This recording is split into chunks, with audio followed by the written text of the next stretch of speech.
Nous recevons sur ce plateau Marc Janson, président de l'Automobile Club de Lille, pour faire un point justement sur les risques liés à la conduite. Bonjour Marc Janson. Bonjour. Merci d'être avec nous sur Grand Lille TV. On va parler tout d'abord, si vous le voulez bien, d'un rapport alarmant de l'État qui annonce une hausse du nombre d'accidents l'année dernière avec un chiffre de 3364 tués. Alors que les contrôles sont de plus en plus drastiques, qu'est-ce que vous en pensez ? Alors ce que j'en pense, c'est qu'il faut faire extrêmement attention aux statistiques, parce que effectivement, statistiquement, ce chiffre est vrai, mais on oublie de dire que dedans, il y a le fameux accident du car de Puisserguier qui a dû faire de mémoire 43 tués. Donc déjà, c'est sur un seul accident, donc ça chute. Et les dernières, alors on met tout sur le dos de la vitesse. Pour moi, la vitesse, c'est un élément de plus, mais c'est rarement l'élément déclenchant prioritaire. On s'aperçoit dans les dernières statistiques qu'on produit, notamment les sociétés d'autoroutes, qu'on retrouve de plus en plus d'accidents où sont liés à la somnolence, c'est-à-dire la fatigue, l'alcool et la drogue. Si on arrive, je ne dirais pas à régler, on n'y arrivera pas, mais si on arrive à juguler ces chiffres-là, ça peut faire baisser les accidents de pratiquement 50%. Et aujourd'hui, parce que vous parlez de vitesse qui n'est pas forcément la raison principale de ces accidents, et d'ailleurs, un projet de loi, dernièrement, on en parlait, voudrait qu'on ne pénalise plus sous forme de retrait de points les vitesses excessives de moins de 10 km/h. Qu'est-ce que vous en pensez ? Alors, effectivement, nous, on est totalement pour, parce qu'on s'aperçoit, une fois de plus, en regardant les sacro-saintes statistiques, que 70% des procédures sont liées à ce qu'on appelle des excès de petite vitesse, c'est-à-dire entre 0 et 5 km/h ou 6 km/h.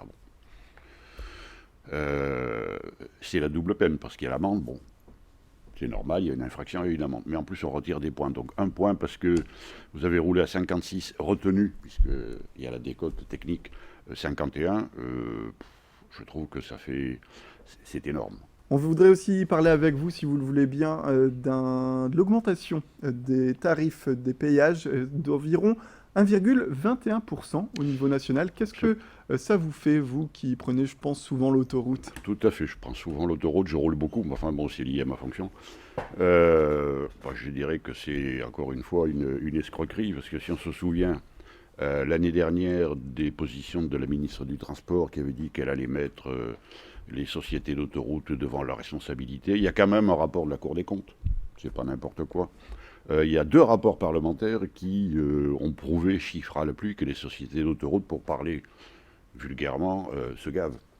Alors, une entreprise n'est pas là pour perdre de l'argent, mais quand un élu parle de rentabilité exceptionnelle, c'est du langage politique, ça veut dire que c'est hors de commune mesure. Bon, l'année dernière, les sociétés d'autoroute ont fait le dos rond, puisqu'il y a eu quand même pétition, etc. Mais cette année, ils sont revenus à la charge et puis l'État a cédé comme d'habitude. Avec ces sociétés d'autoroutes qui pourtant sont locataires des routes qu'elles gèrent. Absolument, puisque la voirie publique, pour moi, ça devrait rester du domaine régalien de l'État. Bon, on a pris une position, on l'a privatisée. Donc, ce qu'il faut savoir, c'est que les autoroutes payent ce qu'on appelle la taxe domaniale. En fait, c'est une location qui va dans les poches de l'État. Et cette taxe domaniale, cette année, a été augmentée. Donc, l'État touchera encore plus d'argent sur cette location. Donc, c'est une bonne explication pour les sociétés d'autoroutes en disant, attendez, on nous a augmenté nos taxes, donc on le répercute.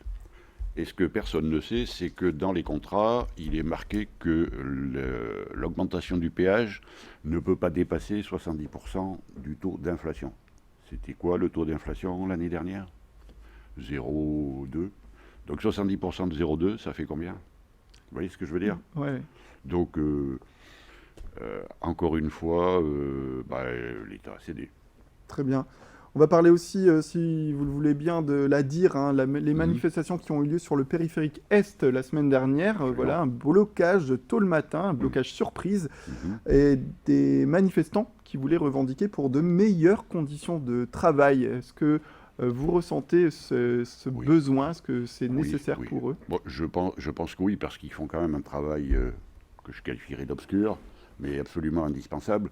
D'ailleurs, nous, à l'Automobile Club, on reçoit régulièrement des plaintes d'usagers de la route, sociétaires ou pas d'ailleurs, on répond à tout le monde, et on s'aperçoit que nos routes sont dans un état de délabrement avancé, Mais comme me l'expliquait le directeur de la DIR que j'ai eu l'occasion de rencontrer, il fait avec l'argent qu'on lui donne, tout simplement. Et comme l'État se désengage de plus en plus, essayez de savoir quand vous êtes sur une voirie publique qui est responsable.